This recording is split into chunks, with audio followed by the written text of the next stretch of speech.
Crime हो या राजनीति, चुनाव हो या आयोजन, अब हर मुद्दों पर खुलकर होगी चर्चा एक खास शख्सियत के साथ। देखना ना भूलें हमारा कार्यक्रम एक खास मुलाकात। सर, छोटी उदी जो प्रकरण हुआ था, जो मर्डर हुआ था, उसमें आपके ऊपर कई आरोप और प्रत्यारोप लगाए गए थे। हम वहां मौजूद थे उस समय। क्या कहेंगे सर इस मामले में आप? नहीं, वो तो छोटी उदय वाली जो घटना है वो बहुत दुखद घटना है। एक ऐसी घटना घटित हुई है जिसकी जितनी निंदा की जाए उतनी कम है। 18 साल का एक निर्दोष बच्चा, उसकी गोली मारकर हत्या कर दी, वो घोर अपराध है और उन अपराधियों को कड़ी से कड़ी सज़ा मिलनी चाहिए। मैंने पुलिस के अधिकारियों से भी मीटिंग लेकर के उनको निर्देशित किया है कि किसी भी हालत में अपराधी बच नहीं पाए और जिन लोगों ने भी ये कृत्य किया है उनको सज़ा मिलनी चाहिए और जल्द से जल्द वो गिरफ्तार हों, जिससे उनको सबक मिले आगे भविष्य में। और भी जो लोग हैं वो भी इस घटना से ऐसी सबक ले कि क्षेत्र में अपराध नहीं बढ़े।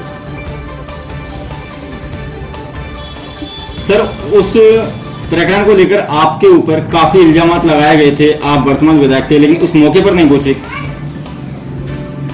मौके पे नहीं पहुंचने का तो बहुत बड़ा कारण आपको पता है। अखबारों में, टीवी पे और सोशल मीडिया पे भी ये बातें चलती रही। मैं जब चंबल में गया था, चंबल पेयजल योजना के लिए हमारे प्रमुख शासन सचिव राजेश जी यादव साहब, उनका दौरा चंबल का बना, इंटेक वेल का निरीक्षण करना था और उनके साथ में वहाँ गया तो करौली सर्किट हाउस में भी हम लोग रुके। आगे भी हमने वहाँ चंबल में जाकर के और अधिकारियों से उनसे उसका निरीक्षण करके उसका जायजा लिया था। कहीं न कहीं मैं कोरोना की चपेट में आ गया और उस दिन के बाद ही मैं लगातार बीमार हो गया। जी। जब मैं विधानसभा में गया तो वहाँ जब मेरा टेस्ट हुआ गेट पे ही, तो मेरा टेम्परेचर बढ़ा हुआ था। मैंने जैसे ही जांच की तो मैं कोरोना पॉजिटिव निकला और मुझे पता भी नहीं, अंदाज भी नहीं लगा। मेरा पूरा परिवार, मेरे दोनों बच्चे, बच्चों की वाइफ, मेरी पत्नी, छोटे बच्चे सब कोरोना से ग्रसित हो गए, ज़बरदस्त पॉजिटिव हुए और हालत ये हो गई कि बिल्कुल होम क्वारंटाइन होना पड़ा। डॉक्टरों की सख्त हिदायत थी कि आप कहीं बाहर नहीं निकलोगे। तो ऐसी सूरत में मैं कैसे आ सकता था? हालांकि मुझे उस घटना का पता लग गया, लेकिन मेरी मजबूरी थी। आप अभी देख रहे हैं रघु शर्मा जी जरा सा बाहर निकले, जी। क्या पूरे राजस्थान में हंगामा हो रहा है। जी। तो मैं ये बात सोच करके भी मैंने जब पुलिस के अधिकारियों से भी बात की तो उन्होंने भी मना कर दिया, प्रशासन के अधिकारियों ने भी मना कर दिया, तो मैं मजबूर था, मैं नहीं आ पाया। सर, एक ऑडियो भी वायरल हुआ था उस घटना को लेकर, उसके मामले में क्या कहेंगे आप? देखो पंकज जी, ये हम राजनीतिक व्यक्ति हैं और 1000 तरह की बातें चलती है। कोई क्या कहता है, कोई क्या कहता है। सोशल मीडिया पे भी, प्रिंट मीडिया पे भी, सब जगह हम लोग इजी अवेलेबल हैं और आपके बीच में रहते हैं हम तो 24 घंटे। तो ये सब राजनीतिक बातें तो हमारे जीवन में चलती रहती है, कोई खास बात उसकी नहीं है। मुझे तो इस बात का अफसोस है कि वो जो घटना घटित हुई है वो घटना बहुत दुखद है, संगीन है और अपराधियों के इतने हौसले बुलंद हो गए कि वो गांव में जाकर के दिन दहाड़े गोली चला करके किसी नृशंस हत्या कर दी। और ऐसे अबोध बालक की 18 साल का बच्चा जिसका कोई लेन देन नहीं उस झगड़े से, उसके साथ जो जघन्य अपराध किया है, मैं कहता हूं कि कोई माफ नहीं कर सकता उसको। सर, स्थानीय मौके पर कई लोगों के द्वारा ये कहा गया है कि सीधा सीधा घटना में कहीं आपके ऊपर आरोप लगाए गए हैं, उसके बारे में क्या कहोगे आप? वो मेरे ऊपर आरोप, क्योंकि मैं आ नहीं पाया समय पर, तो समय पे नहीं आने की वजह से वो सब बातें खड़ी हुई। मैं अगर यहाँ मौके पर होता जी।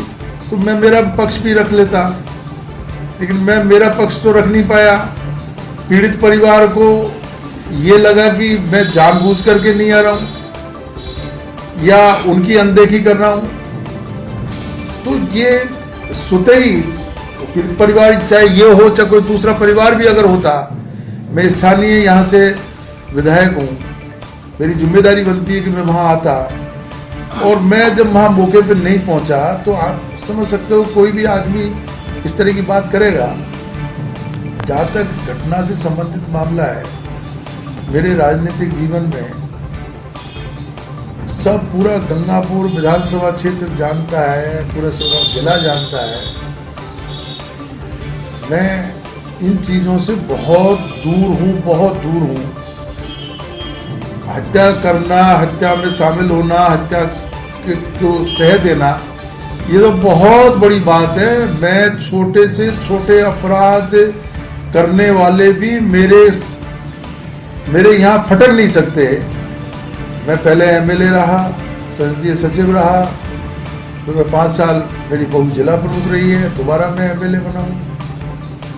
मेरे यहाँ कोई अपराधियों को कोई जगह नहीं है, चाहे मुझे कितना भी कुछ किसी ने कह लिया हो, लेकिन मैंने कभी अपराध की उस दुनिया की तरफ पैर पसारने की कोशिश नहीं की। और मैं तो ईश्वर से ये प्रार्थना करता हूँ कि मैं जब तक भी जिंदा रहूँ, ऐसे लोगों से, ऐसी घटनाओं से, ऐसे परिवेश से, ऐसे वातावरण से मैं दूर रह सकूँ। ईश्वर मुझे ऐसी सद्बुद्धि दे। तो मैं आदमी हत्या की बात जहाँ चल रही है, मैं मेरे जीवन में मेरे ऊपर कोई मुकदमा नहीं है, कोई घटना ऐसी नहीं हुई जो मैं झगड़े टंटे से मैं हमेशा दूर रहता हूँ। मैं कोई चींटी तो मार नहीं सकता हूँ, आदमी मारने की सह की तो बहुत दूर की बात है। तो ये सब आवेश में, आक्रोश में, और एक अनहोनी घटना जो घटित हो गई, उस अनहोनी घटना जो कि जिसपे विश्वास तक नहीं हो रहा, वो घटना हमारे गांव में घटित हो गई जो कभी हमने सुना नहीं। तो लोगों का आक्रोशित होना भी बहुत जायज़ है। उनकी बात, जो पीड़ित परिवार है उनकी बात, और मैं तो ये कहता हूँ कि ये मेरी अनुपस्थिति में लोगों ने कोई टोडलाल जी को टेलीफोन किया या उनके संपर्क में, पता नहीं उनको कैसे पता लगा, वहाँ वो तो दिल्ली थे, लेकिन वो सारे काम छोड़ करके यहाँ आए और आकर के उन्होंने पीड़ित परिवार को ढांढस बंधाया, उनको भी मदद की पूरी, पुलिस प्रशासन को भी वहाँ पर बुलाया मौके पे और उनको ताकीद करके और उसमें त्वरित कार्रवाई के लिए कहा है। मैं तो उनका भी आभार प्रकट करूँगा कि उन्होंने मेरी अनुपस्थिति में यहाँ लोगों को संभाला, पीड़ित परिवार को उनको ढांढस बंधाया। तो ये सब चीज़ें हैं, ये सारी की सारी चीज़ें जो है ये मेरे जहन में, मुझे पता है, लेकिन मुझे इस बात का अफसोस है कि मैं उस समय नहीं आ पाया। तो लोग तरह तरह की बातें, कई राजनीतिक विरोधी हैं तो उस बात को हवा दूसरी तरीके से दे देते हैं। तो ये इस तरह का ही प्रकरण ये घटित हुआ है।